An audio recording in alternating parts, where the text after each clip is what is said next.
has been requested, and I am answering. We're going to be revisiting the hippo. And the most frequent inquiry that I have is, well, what do I do in the middle game?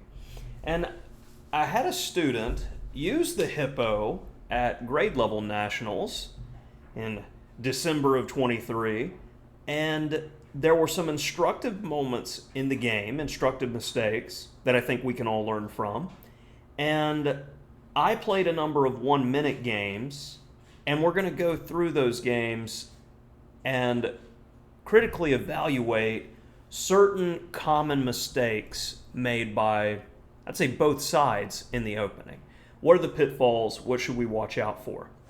So let's go ahead and dive right in this first example, where I do feel that after looking at the opening a good bit, that my student here playing b6, it's the better way to go against e4, as you're just threatening a pawn right out of the gate. Knight c3 to defend. Now we go ahead and get the fianchetto running on the other side of the board.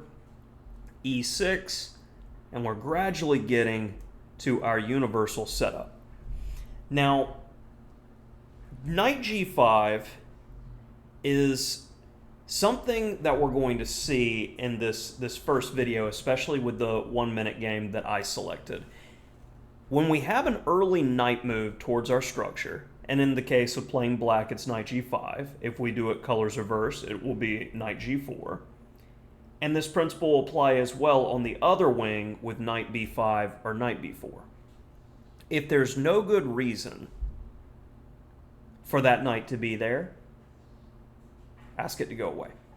Because very likely, lower rated players will see this and go, oh, there's no sacrifice here, there's no trick, and they're going to go back to f3 and waste time. Here, h3 would be the best move to be out of the way for f4, but likely I would bet if it's a player under 1,000, they're going to go back to the more natural square, which is f3. You've gotten a move that you naturally want to play in the hippo anyway, and you picked up time.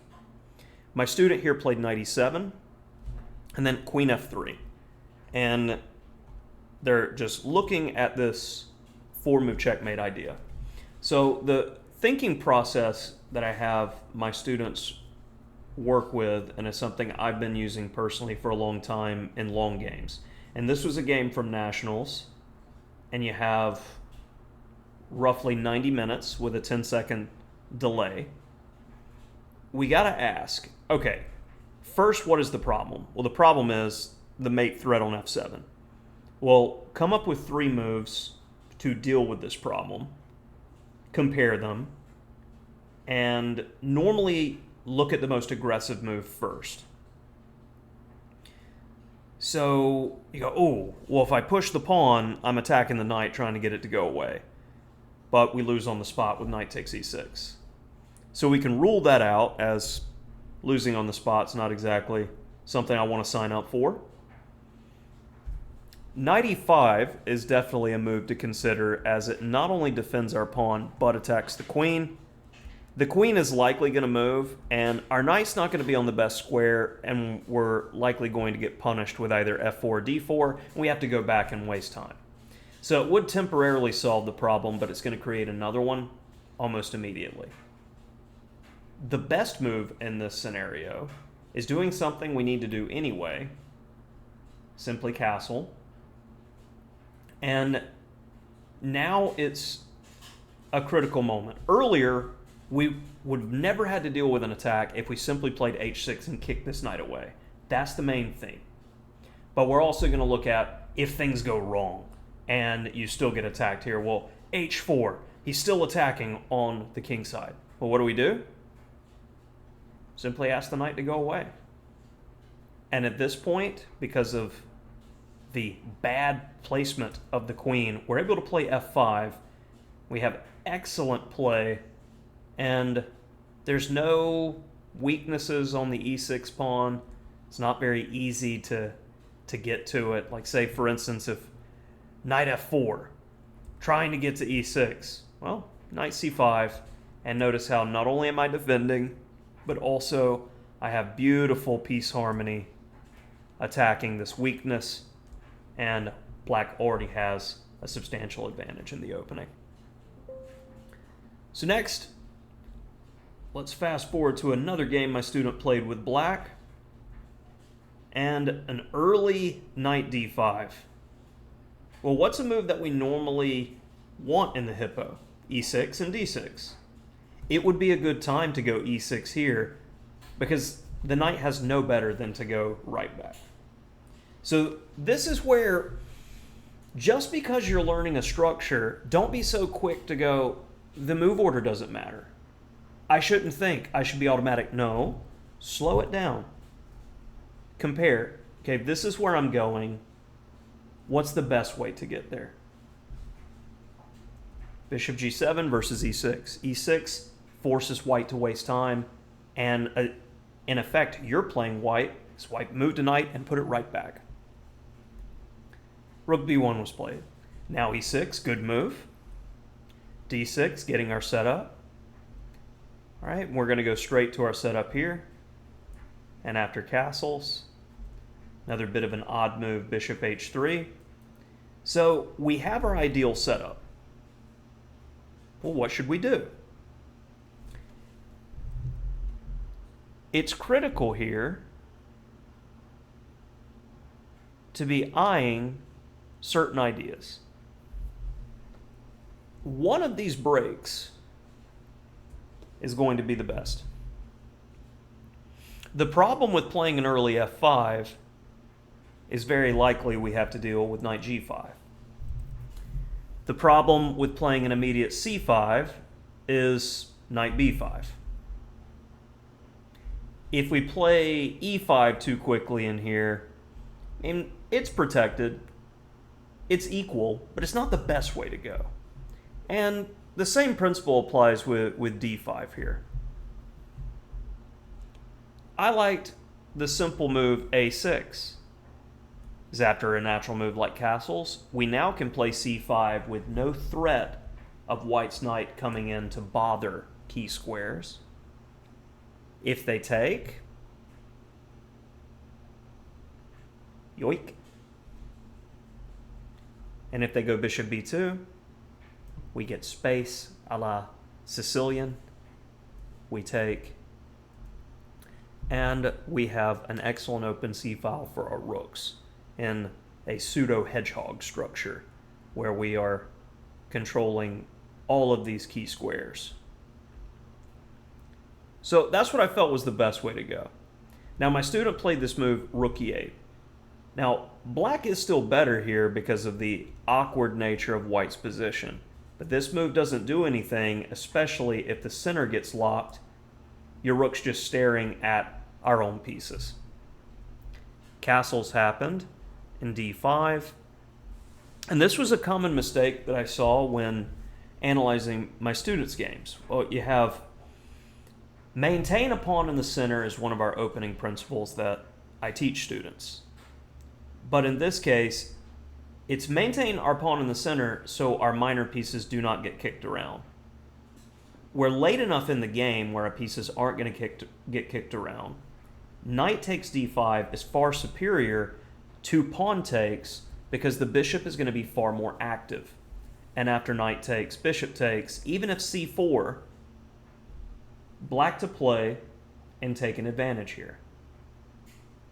Capture, most forcing move. Free pawn. And if I am going too fast, definitely slow down the video, take pauses, and when I'm asking a question, do your best to try to answer it. All right, another one from my student with black in the tournament. And this is going to be more of a common setup by white that you're going to see very frequently under 1200, especially on chess.com. And there is that move, knight g5. So from our first example, is the knight well posted? No. Can it be kicked? Yes. What should we do? We should kick it and force it to go right back home to waste time. So this is a theme that my student was missing, and one of the main reasons that I'm revisiting this series to help with these middle game ideas. Kick the knight away. No reason to allow it to be around you.